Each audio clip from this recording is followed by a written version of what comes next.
Hi everyone! It's a little bit like Groundhog Day, right? For those of you that saw me this morning, I'm back again. Yes, I'm wearing the same thing. It's only a few hours difference, but again, it's my groundhog impersonation. So anyway, happy Friday, happy Mardi Gras from here in Louisiana. What we're going to do is we're going to use some Stampin' Up! Products and we're going to do some doodling on cards. I want to give you some ideas for using your products in different ways and squeezing out even more value from products that you own. I've got 7 different techniques to show you, 7 kind of different little piles here in front of me. There's no rhyme or reason to the order of the ideas, but we're just going to jump right in with them. So we're going to start first with just a tag. In this case, I've die cut this tailor-made tag from the Blushing Bride cardstock. I haven't punched the tag out yet. I've left it just like this. And I do have a basic gray marker. You could use tone on tone. You can use a contrasting. I've chose gray because I do like to have pink and gray together as a color combination. And I have a plan for this card. So all I'm going to do is I'm just going to trace on the inside of this card. I'm just going to go around and trace. And I'm going to trace it once with the bullet point so you can see what that looks like. Okay. So just real light, faint lines get added just above the stitching marks. Okay. Now I could have, let me put this back down again and kind of place my die over top of it. See where my marks are. Well, let's get rid of this piece here. You could use your brush tip, and I will tell you, having a well-inked marker, my markers are definitely getting a little old. They are one of the things that I will be replacing this month. I've had these for years and years and years. But you could also then go right along with that brush tip, creating more of a contrast. And again, I'm just going right along the inside of the die. And then I'll be left with a little bit more of a contrast. Now, one thing that you're going to want to do is just take a towel and wipe the inside edges just to get off any ink that might be on that die, so that when you go to die cut in the future, you don't have it. And let me show you a finished project of what that could look like for you. So here, just making the just because and that die pop just a little bit more by adding that line inside. And it's really easy when you're going to trace whatever die is laying down on top of your paper. So that's one for you. Then another one, Stampin' Up! Has a lot of dies that have stitched marks on them. And we can go ahead and just build on what's already there instead of doodling from scratch, which we'll get to. But we're just going to build on what's already here. I'm going to take a marker. And one of the things that's nice about Stampin' Up! Stampin' Write pens, as you just noticed, there's a 0.5 millimeter bullet point tip. And then you have this nice brush tip. And also, these are in coordinating Stampin' Up! Colors so that you know that you can work with Real Red and Poppy Parade and, you know, soft seafoam and all of those kinds of fun things. So you're going to be able to pull out Stampin' Up! Colors. So in this case, again, I'm going to use the bullet point. I'm going to take a ruler. And I do like working with a ruler that's clear, or at least has a 1/4 inch of clear markings, just so I can see a little bit more of what I'm doing. And I'm going right along the stitched marks, just kind of bringing them out. Nice thing about the bullet point is it's a real hard tip, so you don't have to worry about, you know, when you're like with the Stampin' Blends, you know, we always want to be really careful with those brush tips. But here, so just real simply added some of that. Here in the V, I can just simply freehand following the dots. And I can leave it just like this, but I can also now go ahead and I can add some little extra marks if I want to, just, you know, in the, you know, fun of doodling, and add a little bit of doodle marks to it. And then just to show you an example, this is the same die that you just saw.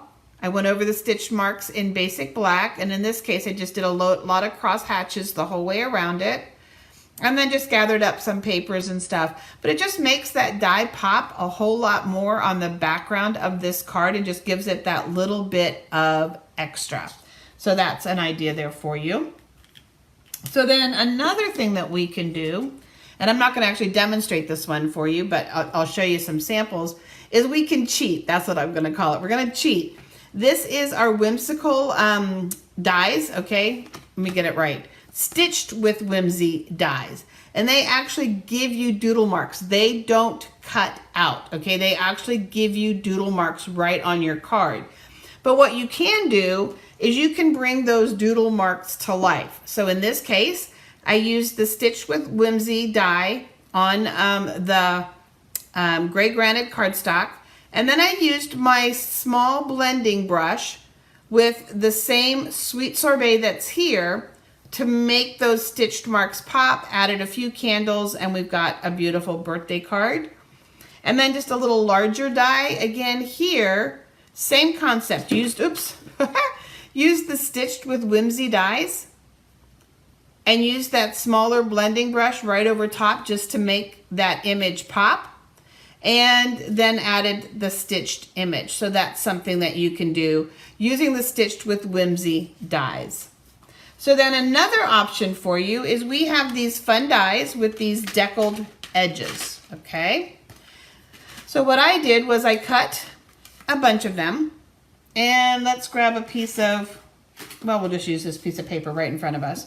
And what you can do, let's just use black because it'll show up really well. We're going to take our brush tip. Now that's, good job, Janet, brush tip. And I'm just going to run it right along the edge of this. And I just have a little, put them in an envelope when I'm done. And I'm just going to go along the edge. And it's going to give me that rough deckled look without having a layered piece of cardstock. So why would you want to doodle? Why would you want to layer something like that behind your cards? Well, let's take a look at this example here. So I do have a deckled edge, but I put a bigger one down and layered like I just showed you, just traced along this. And then a little straight edge, but I added the look of layering, so it's kind of like faux layering behind this card. And again, it's one way to keep your cards from getting stacked with layers upon layers upon layers. In addition, something like this allows a little bit more of the background to come through and still keeps your attention on the sentiment and the die cut that's there. So it's another way of getting a visual piece on your cards to pop by adding that, and in this case, just tracing around, okay? So that's another option for you for doodling. Set that aside. Now, another option is just to strictly go freehand. Can you pick up the doodling on this card? It's the little stitch marks right here. And I did them by hand. I didn't worry about whether they were all exactly 1/16 of an inch, but I just wanted this little piece here just to have a little bit more, because this die doesn't have any kind of stitch marks. So I just added my own version of stitch marks. Now I could have gotten really fancy with a paper piercing tool, but I simply just wanted to doodle. So you can get totally freehand, okay? So that's an option for you. Here's another option for you in terms of totally freehand. These dies are just solid flower, or these stamps are just solid flowers. So when I stamped them, I had solid Sweet Sorbet, solid Daffodil Delight, solid Granny Apple Green, okay? So what I did then is I went in and I added some stitching, and I added, you know, in this case, solid lines, the little lines inside, kind of little dashes, added like some veining to the leaves, and just gave it some visual interest, and then just paired it with a little bit of embossed cardstock. There's the metal plate, hooray for you, and just kind of made those images pop. So you can doodle freehand. So that's definitely an option for you. Another fun option is to doodle on your designer papers and make that designer paper look a little different and to pop off of the paper. You can do this in all colors. I do find that black will really make it pop, but you can also pull in the colors of the images on the paper thanks to having Stampin Write markers in different Stampin' Up! Colors. And it's going to be up to you to decide if you just want to do solid lines, if you kind of want to do some dashes along your image, whether you want to do one side and pull them through. So you're going to be able to, you know, bring that designer paper to life by adding images. And I'm going to hold this up to show you that this flower here was outlined, this was outlined, this was outlined, this was outlined. We have our black that was outlined. So you can use the Stampin Write markers to add a little bit more depth, a little bit more visual interest to your designer papers. And you can make it look like a whole different type of paper, like something that is new. And if we go back to this card that you saw earlier when I showed you how to outline a die before you lift it off of, you know, peel the paper from it, you're going to notice that this paper was all doodled. So the flowers, the leaves, little swirlies around the circle, just making it pop that little bit more. And you're going to look at it and you're going to go, what's different about it? You may not catch it right away, but then when you study it, you can definitely see what's different. And also here on this project here, I added these little lines to the flowers, outlined, kind of just did, and I'm not worried about being uber neat. It's doodling. And for me, that was the hardest thing. I always thought, you know, because I can't even draw a stick figure, that my doodles looked horrendous. But you know, this was doodled and this was doodled. You've got the little lines here. So that's an option for you. Another option is we've got all kinds of papers with stripes and diagonals and things like that. And you can really easily add a little bit of color and change them up with doodling. Again, I like to work with a clear ruler because that way I can see what's underneath. And so this works really well for me. I'm going to get the brush tip here. And you know, I can just go down and add some lines. And I can already see where I'm changing the color of that. I could come in and I could make diagonals on my paper so I can change things up. So this was black and white paper. And by simply adding the Bermuda Bay, look how different that paper looks now. Look how much fun that is. And just hooray on vellum, a little circle die. I doodled on the circle die, adding just a couple little lines for the balloon. Quick and easy. How fun is that? Now this paper I haven't converted yet, but it started out as this plain plaid. But look at the difference by adding the Highland Heather and the Granny Apple Green. So you can totally alter your designer papers. So moving along, let's show you a couple more ideas. So these are how I cheat when I doodle. I love to use our dies as stencils. For me, they work absolutely amazingly well. They make me happy. And so let's grab a black, and in this case, I'm going to use the bullet point. Now, if you're a little worried that this might shift on you, you can put a piece of washi on it. You can put a piece of painter's tape, nonstick tape down to hold it in place. But I feel pretty confident with holding it. And I'm just going to go around the inside. Oops. So I've got that to start with. Now what I can do is I can come in here and I can add some little marks over it. Instead of trying to draw a circle, I'm going to just go ahead and add kind of like some little squiggles to him. You'll see him finished on the Sunday nights video because he is a celebration cow. It sounds funny, a celebration cow, as opposed to a happy cow from California, right? So you're going to just add the doodle marks around him just like that. And I'll show you a variation, a finished sample of what that would look like. Where's my little pile? Okay, we'll find him here in just a second. I know he's here. I did one for you guys. That was finished with circles, not a cow per se, but we'll find him. You're going to get the idea in just a second. But I love using my template, my layering shapes, stitch shapes, rectangles, and all of those. Here's another example for you. Let's find the rectangle that's big enough. So I'm going to set this rectangle down. And again with a bullet point. And in this case I have rich razzleberry. Let's cover this one up. And I'm not gonna necessarily go the whole way around. I'm gonna stop where the die meets up with the edge. So this one's a little harder to see, it's a little faint. but I have just a line that's drawn around it. Now I can use a smaller die. I can come in here with a smaller die, and I can give myself a second border, and I can create a frame. Maybe a little hard to see online, but I can create that little extra. So the dies can be really handy that way. You can also, because of the way that this second die fit, put a little line here and down so that it's kind of creating that outline without a layer.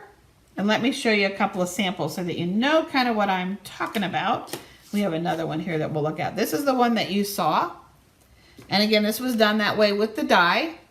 I stamped the image first because I don't know where I'm going to need the die, but then I used this.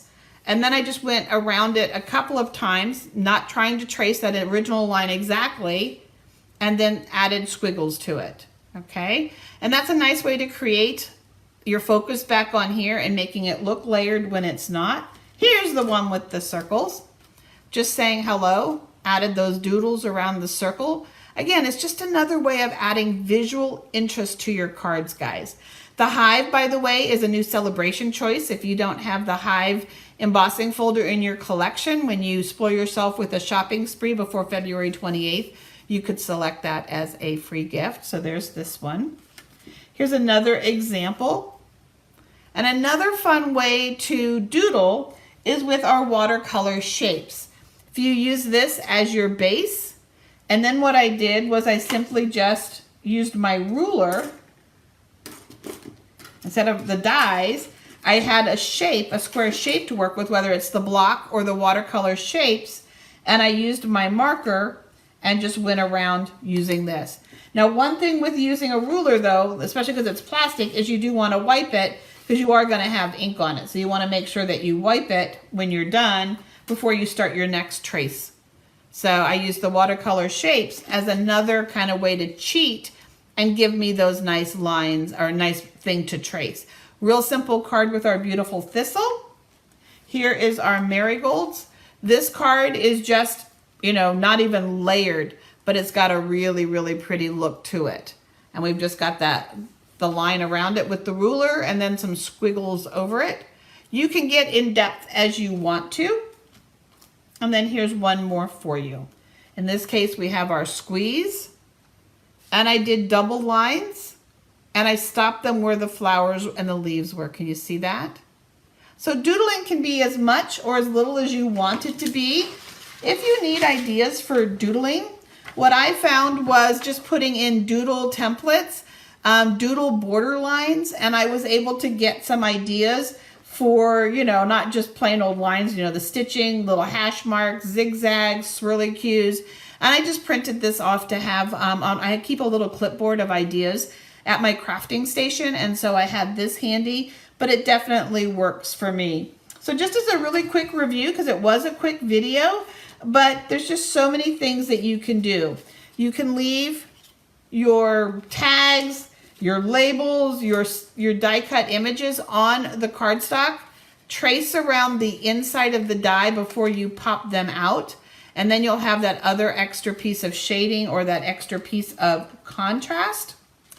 You can use our Stitched with Whimsy dies because they're already kind of doodle-like, and then just bring them to life with a small blending brush and make them pop on your cards. You can freehand doodle, okay? In this case, I just freehand doodle, so anything that has a border or an edge, just kind of follow the pattern of that with your Stampin' Write bullet tip, and just create your own stitched marks, your own hash marks, your own cross stitch marks, or anything like that. Your solid images, just make them pop. In this case, I chose black, but there may be other cases. For example, if I was doing these all in a soft pink, I might choose basic gray or even soft suede to go around them. So play with the color combinations, making them pop. A lot would depend on your coordinating cardstock and your coordinating greeting. But again, you can freehand.